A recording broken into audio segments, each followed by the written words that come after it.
Coming up now on 6:30, if you are looking to fly soon, you might need to mask up. Starting today, without one, you might not get through security. Plus, Japan is expected to extend its state of emergency in Tokyo. This morning, we'll share whether the Olympic Games will happen as scheduled. And today is Groundhog Day. We're going to walk you through what that rodent says and what I think happens in terms of weather for the next 6 weeks. Up with KREM begins now. Thanks for joining us on your Tuesday, 6:30 now. Welcome back to Up with KREM. Well, this morning we do want to hear from you. Do you think people should have to take a class to kayak or paddleboard? Well, this is what you have to say. 72% of you are saying no, compared to 27% saying yes. As you always can, text us your thoughts, 509-448-2000. Coming up in a few minutes, I'm going to be explaining why we're asking you this question. We're talking about a large group of people who say yes, they do believe a class like that should happen, but it's a bill going on in Washington right now that could require you to take a class. So we're going to break that down. What do you guys think? Yeah, we were talking about it this morning. Would it apply across state line? How is that all going to work out? Yeah. Oh, that's wild. Yeah, also, I wonder how difficult it is going to be. Is it a simple 10-question quiz that you do online? You know what I mean? If it's not too bad, I guess it wouldn't be the worst thing ever. Yeah, now I realized I have to get a boating license, so can I just knock out both in the same time? When I have to get my biking license for my pedal bike, where do I do that? Where do you draw the line? Right, exactly. And I think that's what a lot of people are saying online. Also, it costs $10, so it's maybe deterring people that during COVID really need the opportunity to just get out and be in nature and use the kayaks and paddle boards to do that. So we're going to talk about that pretty soon here. I mean, $10, yeah, I see both sides of that argument, but have you priced out a paddleboard or a kayak? $10 is basically like throwing a penny in the wishing well at the end of that. Yeah. Right. Sorry, I'm done ranting for a minute now.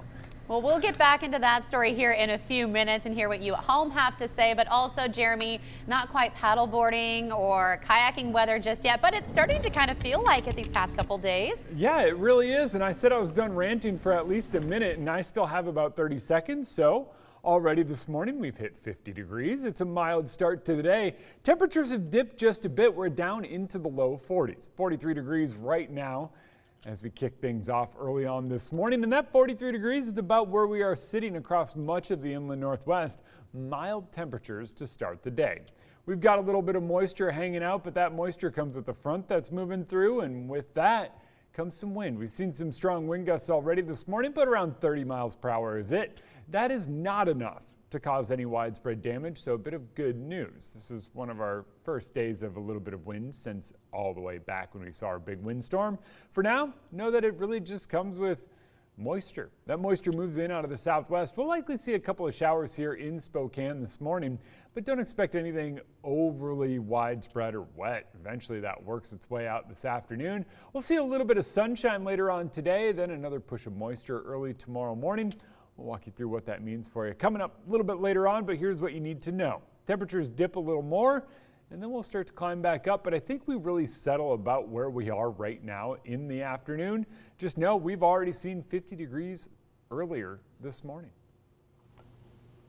All right, 6:33 this morning. Let's take a live look at the Capitol right now, as tonight the police officer who died following last month's attack on the U.S. Capitol will lie in honor in the Capitol Rotunda.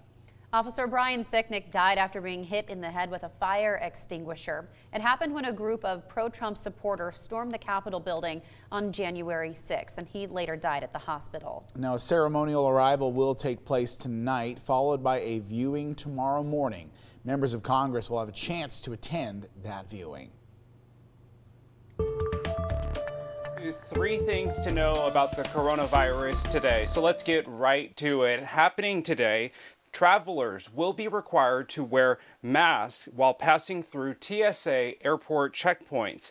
It's the last piece of the federal face mask requirement for travelers that went into effect on Monday.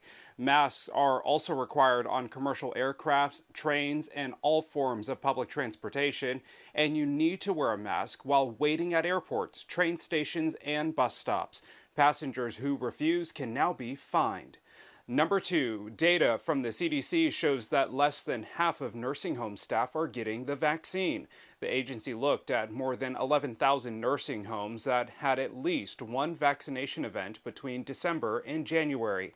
78% of residents got at least one shot, while less than 38% of staff did. Number 3, the Olympic Games will go on, no matter the COVID situation in Tokyo. That's what the head of the Games is saying this morning. Now, this comes as Japan is expected to extend its state of emergency in Tokyo and 9 other regions today because of surging cases. Organizers were forced to postpone the Games last July. There are still many questions about how this year's Games will be pulled off.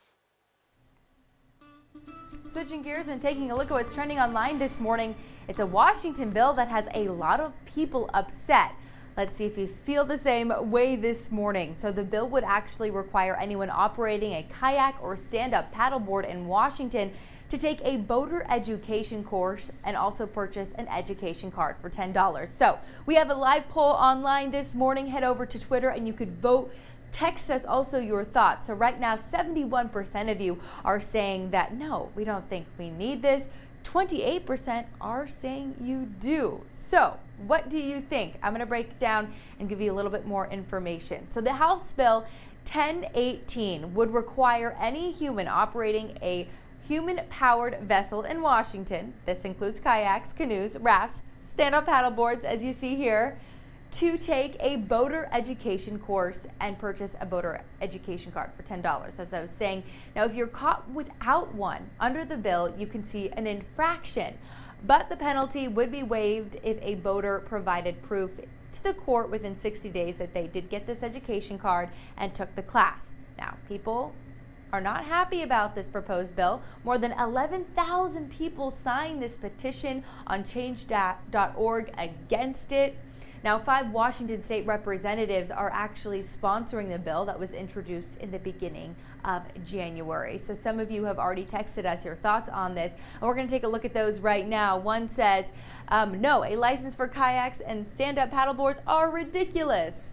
No, kayakers should not have to take a boating class. And last but not least, no, I do not believe any non-motorized vessel should need a boat safety course.